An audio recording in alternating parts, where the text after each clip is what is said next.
Hi guys, welcome back to Rybrook TV and welcome to our GT Showdown. Let's begin by talking about the cars we've brought. I brought the McLaren GT, and for you Formula One fans, you'll know this colour. This is Papaya Spark. This is a completely different take on what a GT can be. And I brought along with me today the Bentley Continental GTS. So this is one of the more focused vehicles in the Continental range. So we've got the big bonnet at the front, the driver in the middle, and as usual, the huge boot at the back. We're going to be taking a look at a few different areas that a GT absolutely has to nail. And let's go and start, I think, with the most important one: how these things drive.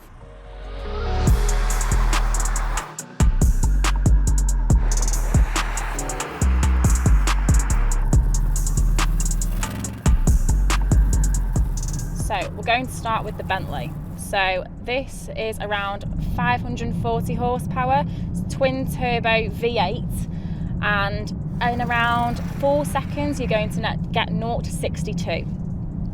And all I can say is this feels fantastic. It's an incredible machine, this car. It handles the road perfectly and it manages its weight exactly round corners. I don't even know how to sum up this car. There's no doubt with this car that it's an incredibly fast car. The power is unbelievable. I've never driven anything like this before. It makes me smile from ear to ear. But as it's a GT car, we can't get away from the fact that we need to talk about how comfy it is. A long drive would be so simple and easy in this vehicle. It supports you, it's beautiful on the road, it's smooth, you feel like you're almost floating around the corners. It spreads its weight perfectly across the suspension. It's just fantastic. So to sum this car up, this car is powerful, fast, it does everything you need, but most of all, complete comfort. It does it with style, precision. As soon as you get into this car, you just feel like you're in I have no words to sum up, to be honest, how fantastic it is. It's beautiful, absolutely beautiful to drive. Now we've tested this car out, let's go and see what Matt's got to say about his bright orange McLaren.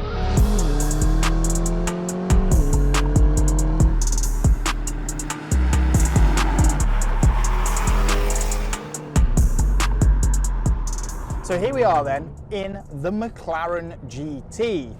And I know what you're thinking, it doesn't look like a GT, it looks like a supercar. And yes, you'd be right, it's not got the usual proportions of a GT. However, that's where McLaren has been incredibly clever. Firstly, let's start with the ballistic performance. Let's go down here, active, track, and let's unleash 620 brake horsepower and 630 Newton meters of torque.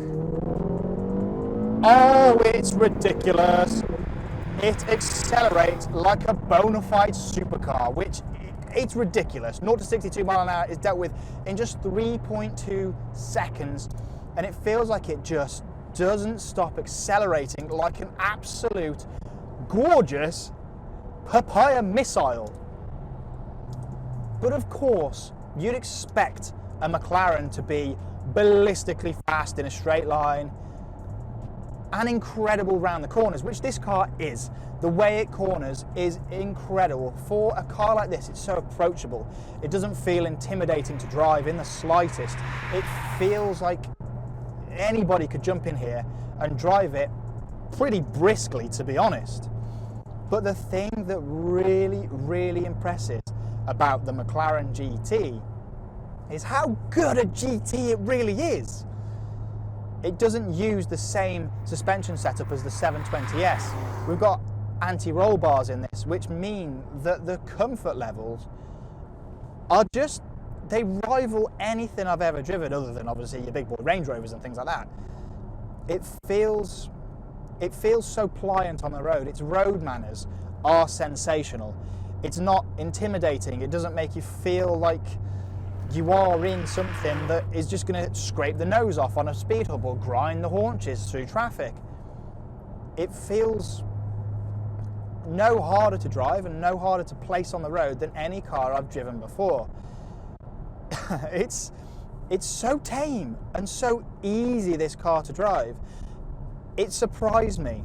It really has surprised me. And when you're just pootling around, wanting to really just relax and chill, this car can do that. And it can do that better than you will ever anticipate.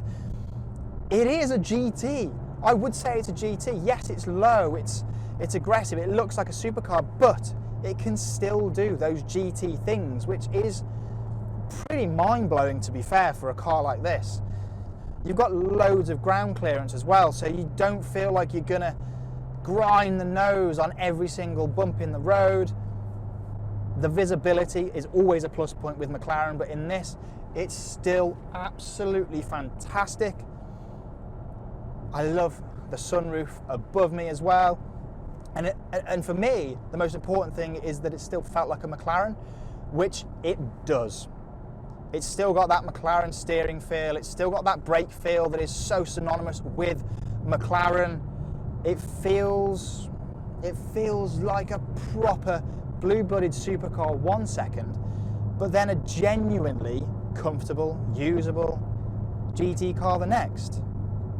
It is so impressive. It is incredibly impressive. Anyway, let's move on to the next thing that a GT has to do, and that is look good. So let's just link on with Lucy in the Bentley. We're going to pull over and we're going to have a little chat.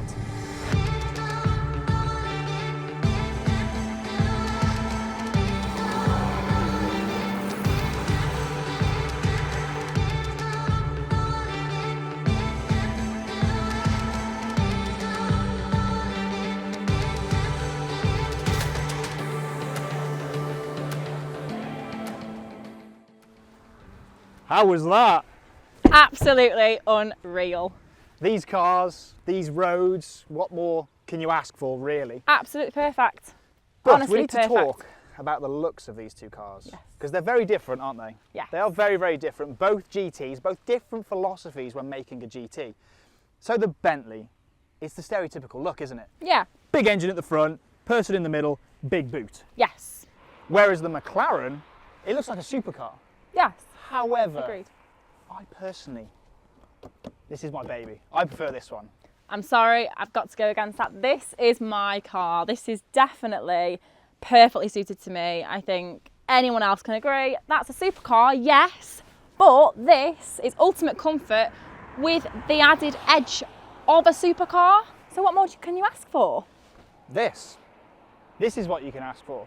No, absolutely not. I mean, let's be honest, both of them are very orange, but very Yes. different oranges. They both look absolutely incredible up here. And let's be honest, they're not our cars, but we'd be so spoilt with either of these two Oh, cars. 100%. I'd sell one of my kidneys for this one. I don't need both, Yeah. do I? No, you don't need both of them. It's You fine, don't need doesn't both matter. of them. I'll just have this one.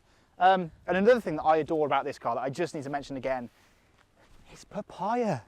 It's the Formula One colour. I know you don't care about that, but this is... No, Yeah. I do not agree, because yes, that's papaya, Yep. but this is almost papaya with an edge. I don't This think is it your though. burnt I don't orange. I don't agree with that. Anyway, they're both fantastic cars. They both look incredible up here. We Yeah. can agree on that. Please let us know in the comments below which you prefer. Do you prefer the Bentley or do you prefer the McLaren? Now, the other thing that a GT must do is it must have loads of luggage space. So let's start with the Bentley. Show me your boot. Yes, let me take you round to the boot of the Bentley. So as expected with a GT car, this car has lots of space in the back here. I like how this is electric as well. That's really nice and easy. This a great carpet finish. here is better than it is in my house as well. Yes, completely agreed. It's this pure luxury, absolute luxury. Yeah, that is pretty impressive, but it's expected from a Bentley. I mean, you can get quite a lot in here, can't you? Including pretty much me. That's pretty Perfect. impressive. That is impressive, but let me show you something that's a little bit more impressive. Follow me around here. Okay. Come with me. You say this looks like a supercar, Yeah. and it does. However, if I open the rear hatch here, look at all that space. I'm not sold. Oh. You could, you could fit a surfboard in there. You fit yourself in my boot. I'm not going to try and get in there.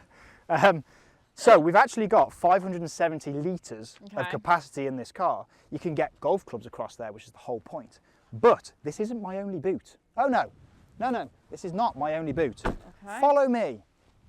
If we come to the front, depending on where you are, we can call this the fruit or the frunk. Doesn't matter which. Now I think I can get in there. I'm not going to do it because I'm scared I'll go through the floor. So that equals 570 litres of boot capacity across both boots. And you know what? That's more than it is in a Nissan Qashqai. Okay. Come at me, Bentley. Come at me. For a supercar, it's not a supercar, it's a GT! What? That's a supercar! It looks like one, but it's a GT. We've got space in the front, we've got space in the back. Anyway, that's enough arguing. Let's stop that. A GT must also not only look good on the outside, but it needs to look good on the inside. So, can you take me for a little look at the interior? Of course, yeah.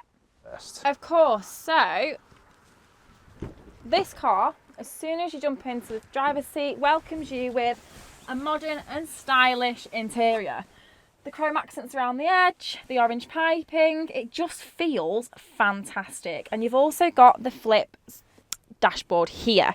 That is cool. I can't argue with that. I like the carbon fibre here. I like the orange here.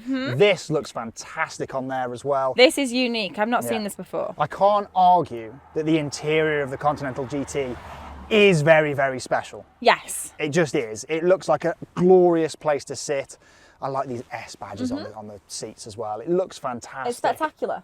Absolutely spectacular. It's everything you'd expect from a Bentley and from a GT car. Definitely. Definitely. But follow me. Jump out. I'm going to show you the supercar. So firstly, I have the coolest doors known to mankind. Dihedral doors. Okay, that's impressive. I am impressed by that. Can't argue with that. No. And we've got these because we've got a carbon fibre turb. It's just cool. It oozes cool. And then, if you want to kneel down here, I'm going to jump in. Let's have a look. Let's show you the interior of this. So, as McLarens go, it's exceptional. I've got leather everywhere. I've got this gorgeous exposed carbon fibre here, carbon fibre shift paddles. I've got an electronic dash which shows me everything. It's just minimalistic. It's not as fussy and buttons everywhere. It's super, super crisp, super lovely. I've got a Bang & Olufsen sound system, and it's just fantastic in here. Do you think? I do agree with you. Absolutely agree. It's minimalistic. It's perfect, especially for hey, look at that! And the roof is. It's fabulous. It's fabulous, definitely. Alcantara here. It's a gorgeous, gorgeous place to sit. Both of these cars, to be honest. Two very different cars. Very different. Very different cars. Do very similar jobs. Yeah. But both are, well, fabulous. And with that, shall we jump back out and round this up? Yeah, let's go. Happy days. So, let's sum up these two cars and our little day in Wales with them. Yeah. The McLaren is a fabulous GT car. It's a fabulous supercar. It looks outstanding. And also the Bentley does too. Yeah, definitely. The way these two both attack these roads is phenomenal. It's been wonderful, hasn't it? And fantastic. And as I've said earlier, I would sell a kidney for either of these two cars. So if you are in the position to have one of these, please contact the guys either at McLaren Birmingham or at Bentley Bristol or Bentley High Wycombe. Use the link in the description of this video to do that. Please like this video, subscribe to the channel, all that boring stuff. We're in the middle of Wales. We've got two fantastic cars. We're just going to carry on driving and we'll see you guys again really soon. Let's go. Let's go.